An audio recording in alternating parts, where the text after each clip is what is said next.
Hi, and thank you for joining me again.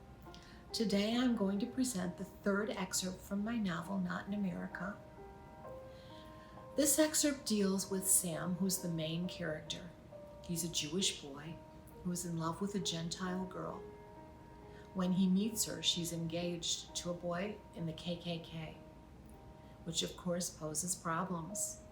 And the question that this excerpt asks the reader is, can love conquer all? I won't answer it for you. I'll let you answer it yourself. Here's the excerpt. Oh, Betty, I appreciate what you did. And I know you love me. You rescued me. But I never wanted to see you put yourself in harm's way like this. Things aren't going to be easy for either of us. We're in a mess, Sam said. You're telling me? I think they're going to let me go at the factory.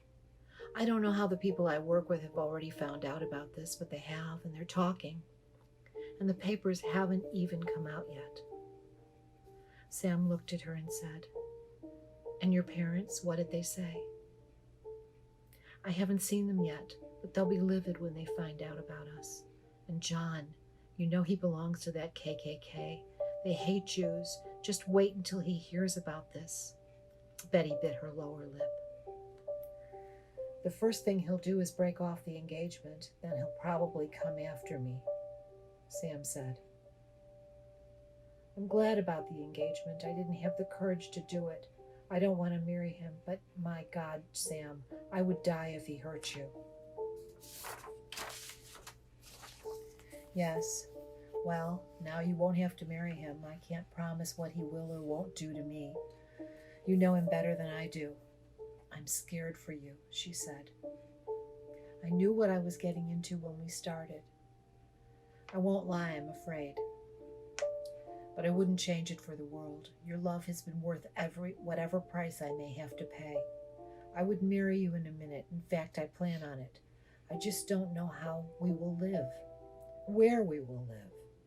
I need time to think everything through. We will not be accepted easily. But give me a chance, Betty. Let me see if I can find a way. Will you do that for me? I would do anything for you, and I don't care what other people will say. I just hope that John will handle this like a man. I pray he won't get violent. Sam gently pushed her against the building and kissed her. Then he nuzzled his face into her hair. Have I ever told you that you smell like spring? Spring? What does spring smell like? She asked. Like flowers, like sunshine, like promise, like you. She giggled. I can't imagine what sunshine smells like. Well then, you'll just have to find a way to nuzzle your own face into your beautiful hair, and you'll know, he said. You're being silly. I suppose, Sam answered. You make me feel like somehow everything will be all right.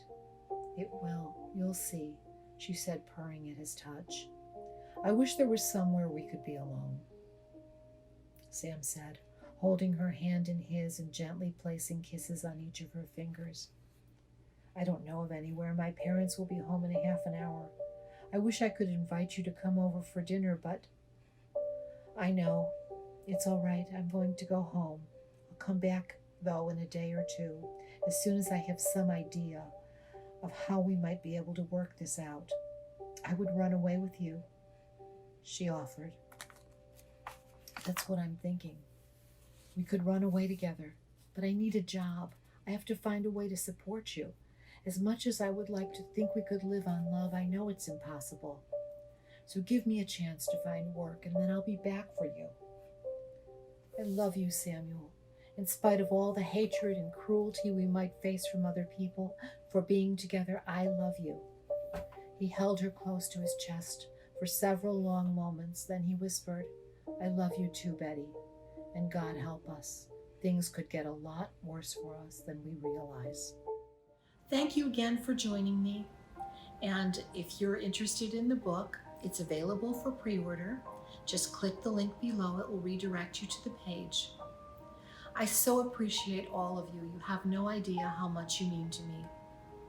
I send you blessings and good wishes during these very troubled times. Keep an eye out, there's another excerpt coming.